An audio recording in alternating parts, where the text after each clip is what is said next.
What's up, everyone, and welcome into post-show headlines, but a special post-show headlines, not just any day. It is the Road to the Red October edition of post-show headlines. And we made it. Because the Philadelphia Phillies are National League East champions after their extra innings win in LA over the Dodgers last night.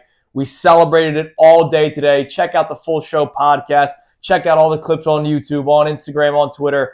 But of course, post-show headlines, the next 10 minutes, it's about this Phillies team. It's about the Road to the Red October that we know they'll be a part of. I guess we have to ask Dylan to change it now to just Red October.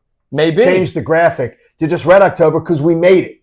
We're there. Now it's just a matter of securing that number 2 seed. Right. And getting that bye week, which is more important, getting those 5 days off, which could help this team a lot. All right, 5 topics, 2 minutes apiece, then we get the hell out of here. All right, question 1. Yes. The fan of you. How does this make you feel?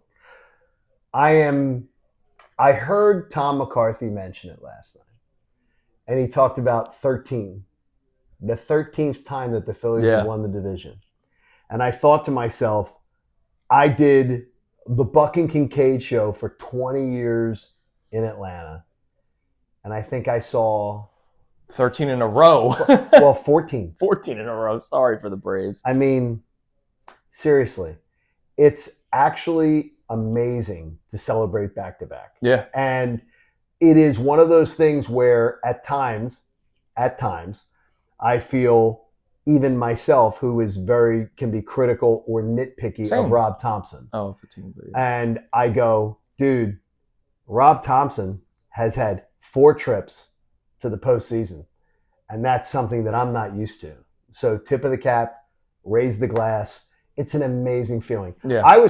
But I wasn't in any way like other years I've been choked up when they made it, when I saw them win. Mm-hmm. Not in the least last night. Yeah. Because I do believe this team's greater moments, more emotional moments and everything are still ahead of us. I still remember 7 and 8, 07, 08, the final day. Oh my gosh. Getting in. And you got choked up when they won. Yeah. And look, I was with my parents in the stands. The 07, I still remember getting there early enough, watching the out-of-town Saturday scoreboard. afternoon. Yep. It was a Saturday afternoon. It was when the Marlins beat the Mets. They had the big lead early. Right. And we were going nuts and having a great time. Like, that was an emotional day. So last night, maybe not so much emotion, but to think, like, to your point, McCarthy says 13th time. When the Braves did it 14 in a row, the Phillies did it for their 13th time. As a fan, regardless of what you think about the team, that is an incredible moment for Phillies franchise history, for Phillies fans, and we hope a lot of you celebrate. I love it because I want the division title. I hate the wild cards. I agree. Yeah. I mean, wild card is fine. It's part of baseball now. But to me, it's about winning your division. Yeah, absolutely. And that's great. All right, what's question 2? Okay, we have seen, and it's one of the reasons why I have had to, at times, not reverse course, because I don't think I was wrong at the time, but had to say, hey, give Rob Thomson his due because I think he's been on a real roll as far as doing some things that are, I think, really, really good as the manager of the Phillies. Do you think he's changed as a manager? Do you think he's changed his approach? Do you believe some of the changes and some of the different approach that we've seen is going to carry over to the postseason? Yeah, so I never felt the way you did about Thomson. This is one of our few constant battles, like the Joel Embiid and Rob Thomson. Right. Rob Thomson shows up to play every day. And I think Rob Thomson is actually a pretty good strategist. Now, this was the first year where I was a little bit more critical of some moments, and it wasn't necessarily the strategic element. It was doing something strategic and then not doing it again. And I'm talking about the Castellanos moment, sometimes keeping starting pitchers in longer than not longer. And I get it. There's reasons behind all of it, the sports science, how it taxes your bullpen, all that kind of stuff. He seemed at times inconsistent this year with the way he managed and his messaging. But I've always believed in Rob Thomson as the manager. But what he's doing different this year, maybe not even this year, the last couple of weeks, has been, this is what we're doing, and we're going to do it, and I don't care about hurt feelings. Platoons in right field. Sure. Platoons at second base, even though Bryson Stott's a beloved person. Maybe Aaron Nola not being on the NLDS roster. We'll see. Maybe. But I think Rob Thomson is making the tough decisions where you have to have the tough conversation about it. And he usually doesn't do it. The only person I remember him doing it with in the 23 wild card series with the Marlins, they faced two lefties. Brandon Marsh didn't play in either game. And I know that was a tough decision for him because Brandon Marsh is a loved player in that locker room, but it was the right decision to make. But other than that, he usually rides with his guys. How about last year when he benched Bohm? Sure. Even though the locker room sort of pushed it, Yeah, and then he did it. right. You know, they wanted to push it. I've been very impressed with Rob Thomson, but I think Rob Thomson, more than any guy who has ever been the manager of the Phillies, is the definition of manager. He's a manager. He keeps the club on an even keel. Sure. He knows how to manage people really, really well. I think those are his greatest strengths. I've never been a fan of him as a strategist, but I've got to tell you, from around, even in that Mets series that they lost, that they got skunked in August, I didn't have any problem with the strategy of it. I think they just got their backsides. Yeah, they did. In that series. Yeah. I didn't make anything of it. And I think he's done a really good job. I love you, Rob Thomson. He's a good job. What's question 3? All right. Here's a question, not meant to be negative on the day that they've clinched the National League East. But it plays in the conversation that we go a little deeper than we had on the show today. How shaky is this Phillies bullpen? And is just having the guy at the back end. I think this is the best guy at the back end of the bullpen we've ever had in Duran. Correct? Yeah. Okay. Other than the perfect season of No. I'm talking about this run. Yes. 22, 23, 24, 25. It's by far Duran. Right. But is the rest of the sandwich the shakiest we've ever had? I think so. All right. So again, not to bring up times when I was wrong, but I'm glad I was wrong. I thought the Mets were going to win the division because of what they added to their bullpen when they already had Edwin Diaz, right? The Phillies had to get Duran to go with the guys that they already had that were already shaky before Duran got here. There's a reason why I'm worried about the Padres because of what they did to the bullpen. In 2022, that bullpen was ridiculous. It was ridiculous, right? There's a reason why Rob Thomson would pull his starter after 5 innings because he could. Right. Can't do that this year. This team will still rely on the starting pitching. The starting pitchers, Sanchez, Suarez, Luzardo, kind of need to go 6 minimum because I do believe it's shaky. It's a lot to ask, but... And Duran, you're good with the 9th. So that means 7 and 8, you have to figure it out.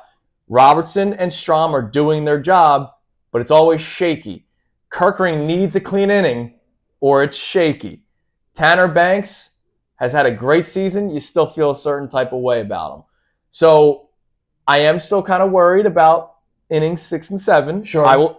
And 8. Right. I will be honest with you guys. Like, I am. Absolutely. But having Duran, knowing that, all right, we need 6 outs or we need 5 outs, and knowing that he could pitch multiple innings. He could.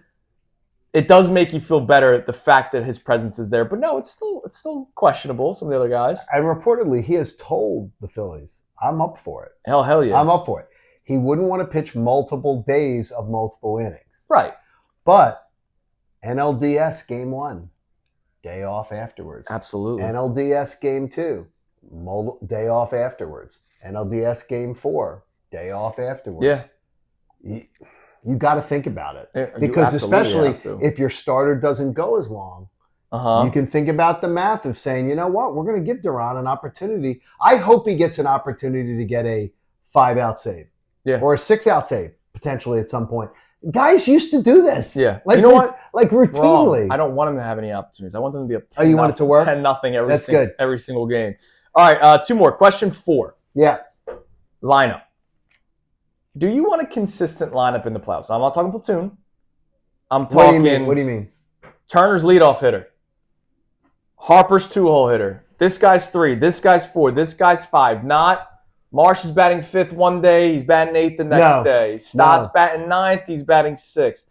Do you want consistent lineup or do you want matchup based? Give me what Rob's been doing. So I'm all for. I'm all. For, God, am I saying this? Can I check my pulse? You're all for Rob Thomson and his decisions? I'm gonna trust it because he's earned my trust. Yes, he has. He's earned my trust down the stretch. He really has. I've loved it. But the thing is, it's what I've been clamoring for. It's like Rob Thompson's finally doing the things that I've been hammering him for not doing. Now he's doing them. And I have to give him credit for doing what I've been screaming, do this. Much like Sirianni last year running the football. But the thing is, though, I think Rob Thomson, though, he does them masterfully. He really, it's been masterful. Yeah. Because there's been nights where we've gone, that lineup? Yeah. And his odd lineups have worked. Yes, I trust him. I just don't want, when Castellanos is in a lineup against a lefty, I don't want him batting 6th, and the next time he's in the lineup, he's batting 8th, or he's batting 4th. I kind of want consistency, where I know this is the left-handed lineup, this is the right-handed lineup, and it's the order. Does he throw Casty out tonight in the DUI lineup? Does he make Casty play tonight? In the breathalyzer lineup, does he make Casty play tonight? Because that would sort of be disrespectful if he gives the other veterans the night off. No, maybe I don't know. I think we talked about this with Amy on the air. Yeah. Amy Fadul's with us. Keep the energy going for trying to get that. If you're serious about getting the 1 seed, you cannot afford to give up tonight's game. I don't want there to be a breathalyzer lineup today. Right. You can't have that. They're out west. They have extra time to relax. Exactly. All right, lastly, speaking of going after the 1 seed. Yes. This is a Sophie's choice almost kind of question. Let's say there's 3 games left. Uh-huh. You have a chance of winning the 1 seed. Right. But you also have the ability You've already secured the 2? Yes. Okay. So the 2's already But you secured. also have the ability to set up your pitching, even though, again, wild card round, you'll have time. What do you value more? Going for the 1 seed or setting up your pitching? Going for the 1 seed. Having games 1 and 2 at home in the NLCS. So I get 5 days off. Right. I get 5 days off to set up. Game 1 of the NLDS is a Saturday night. So I absolutely, or Saturday afternoon late. I absolutely am taking Monday through Friday off.